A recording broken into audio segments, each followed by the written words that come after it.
Fi am siarad heddi am bwysigrwydd cydbwysedd mewn porthiant gwartheg. Trwy ni'n cael y mwyaf allan o'r bethau fel hyn fel glaswellt ac yn y blaen. Pan fi'n meddwl cydbwysedd, fi'n meddwl cydbwysedd rhwng egni a'r nitrogen, neu'r protein sydd yn porthiant yr fuwch. I ddechrau byd mae'r egni'n dod allan o fel selulose neu siwgr yn rhywbeth fel glaswellt, felly starch mewn blawd. Mae protein hefyd yn dod o glaswellt, yn enwedig rhywbeth fel ryegrass. Ond mae'r pethau fel soia yn cynnwys lawer mwy o protein a ni'n defnyddio hynna pan mae'r anifel yn cynhyrchu dipyn go lew o lath. Nawr te, mae'r fuwch yn cael yr egni yn uniongyrchol o rwmen. Mae'r bacteria rwmen yn torri yn glaswellt mae lawr i asidau braster byr, acetic, butyric a propionic i roi cyffredin. Mae'r protein yn cael ei dorri lawr gyda'r bacteria i fod yn ammonia ac wedyn acid amino. Mae'r rhain wedyn yn ffynhonnell i'r bacteria gyda'r egni sydd wedi dod o'r selulose neu'r starch. Ddau mewn ffynhonnell i nhw greu celloedd eu hunain i gael tyfu ac yn uniongyrchol mae'r rhain yn dod yn fwyd i'r fuwch pan maen nhw'n symud allan o'r rwmen i'r bola'r fuwch. Nawr te pwysigrwydd cydbwysedd. Mae'r rhaid bod yr egni a'r nitrogen ar gael i'r bacteria ar yr un pryd. Neu ni'n gwastraffu un neu felly'r ddau ohonyn nhw yn ogystal ac felly creu rhagor o lygredd i'r amgylchedd. Dyw'r asid braster, dyn nhw gyd ddim rhy fath. Mae'r acetate yn gam cyntaf i greu braster mewn llath. Dyw'r butyrate ddim yn newid rhyw lawer, ta beth yw'r porthiant, ond mae'r propionate yn cynhyddu yn gyflym iawn unwaith i chi'n rhoi rhywbeth sy'n cael ei plesu'n gyflym yn y rwmen fel starch neu hyd yn oed siwgr. A'r propionate yw'r cam cyntaf i greu lactose, ac fel chi'n gwybod mae lactose yn llath bob amser tua 4.5, 4.6, felly mwy o lactose ni'n gynhyrchu, mwy o lath ni'n gynhyrchu. A dyna pam chi'n gweld ffermwyr nawr yn cynhyrchu mwy o maes, yn rhoi mwy o flawd yn bwyd i gwartheg mwyn cael creu mwy o lath a llai o fraster ynddo fe. Os ni'n gorwneud hyn, y tueddiad wedyn yw'r pH yn yr rwmen i gwmpo. Yn lle bod e fel 6.5 fel arfer mewn buwch gyffredin, yn byw ar laswellt, yn bosib iddo mynd lawr yn llai na 6, creu acidosis, ac mae hynna'n beryg yn y diwedd bywyd y fuwch. Ond ar yr amser byr, bydd buwch ddim yn bwyta cymaint, ddim mor effeithiol, ac hyd yn oed felly ddim yn symud o byti cystal. Ni'n am osgoi hyn. Ffordd o osgoi hyn i wneud siŵr bod digon o nitrogen i'r bacteria i gael ar yr un pryd. Ac felly, os yw'r protein yn torri lawr yn gyflym fel mae fe mewn porfa, mae'r rhaid cael rhywbeth sy'n rhoi egni yn weddol cyflym i'r fuwch. Felly, os yw'r porfa yn torri lawr yn gyflym, mae'r rhaid cael rhywbeth fel starch blawd rhywbeth i fynd gyda fe, fel bod ddwy ffynhonnell i'r bacteria ar gael ar yr un pryd. Nawr, beth sy'n digwydd petasau gormod o nitrogen ar gael, gymharu ar egni? Wel, mae'r protein yn dorri lawr i ammonia. Ammonia mynd wedyn i'r afu, cael sglwyddo'n urea, a ni'n gweld lawer mwy o urea yng nghorff y fuwch. Mae'n anodd sylwi o hyn trwy weld y fuwch. Dyw'r fuwch yn ymateb lawer yn wahanol, ond yn amser hir, mae'n anodd iawn cael y fuwch nôl mewn llo, yn anodd iawn cael ei gyflo os yw'r ammonia yma yn ymgylchu yn lefel uchel yn y fuwch. Felly mae rhaid bod siŵr, fel yn gweud, bod y cydbwysedd yma gyda ni. Yn bosib hefyd, os yw gormod o nitrogen yn amser hir, yn effeithio ar gymalu'r fuwch ac wedyn cloffni fydd y broblem.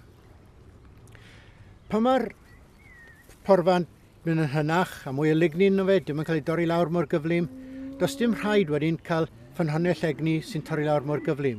Llwn ni garbys sy'n torri lawr mwy araf ac wedyn mae bacteria yna yn cael trosglwyddo'r ffynhonnell egni a'r nitrogen gyda'i gilydd, falle mwy araf, ond dal i fod i bacteria ac mae hynna wedyn yn gam mwyn bwydo'r buwch.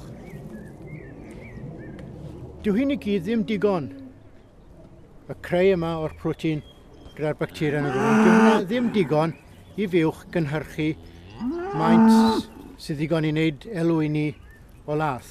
Falle gewch chi 10 litr, 12 litr, dysech chi jyst yn rhoi bwyd o molasses a'n urea i'r fuwch. Os ydyn ni am gael rhagor o lath, mae rhaid gael mwy o brotein i gael ei basio'r rwmen ac mynd i'r i gael ei gymryd fyny i'r corff nes mlaen yn y corff. Ac dyna pam mae rhaid bwydo rhywbeth fel soia, oilseed rape, blodau'r hael, protein o blodau'r hael. Mae'r hynna i gyd i'r mwyafrif yn mynd trwy'r rwmen heb gael torri lawr. Maen nhw wedyn yn cael eu cymryd y fyny fel y protein na, fel ffynhonnell protein i gynhyrchu mwy o lath. Dyna pam, os oes gwartheg gyda ni yn cynhyrchu mwy na 15 litr, mae'r rhaid cael bwyd o'r math yna i gefnogi y maint na o protein.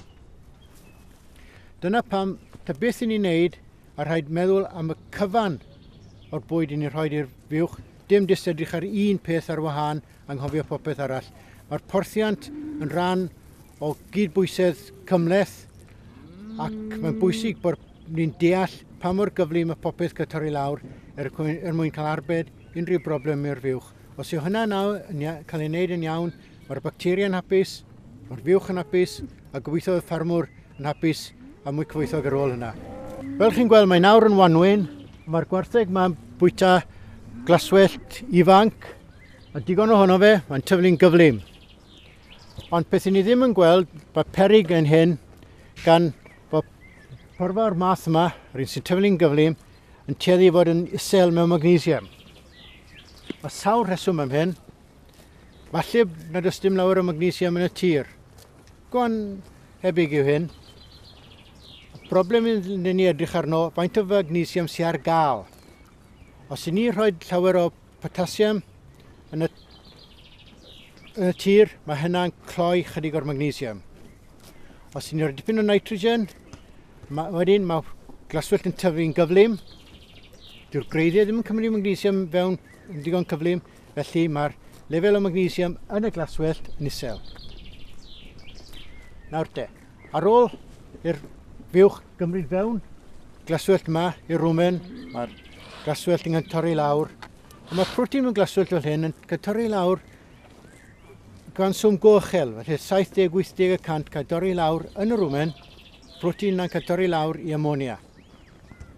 Mae'r ammonia yma sy'n y rwmen, felly ar lefel gochel, mae hyn eto yn amharu a faint o magnesium mae'r fuwch yn medru defnyddio. Felly chi'n gweld nawr, faint o magnesium i'n dechrau ffwrdd, faint sy'n ar ôl i'r fuwch yn y diwedd, yn gweineithi yn goechel. Fedr y fuwch ddim wneud fyny am hyn yn rhy haws.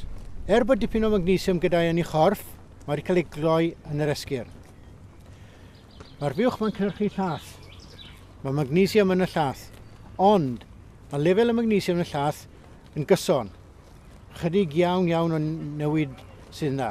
Felly, os yw'r fuwch yn cynhyrchu'r llath, mae galwad yn ei magnesium, ac os nag os digon o magnesium yn dod fewn, neu dim digon o magnesium ar gael iddi, mae hi mynd i'r dod yn fyr, cael staggers, colli modd o gerdded a symud yn arferol, yn ymateb, neu gor-ymateb ddyn ni weid, i sŵn neu unrhyw gyffro, a hynna i'w galw fe staggers.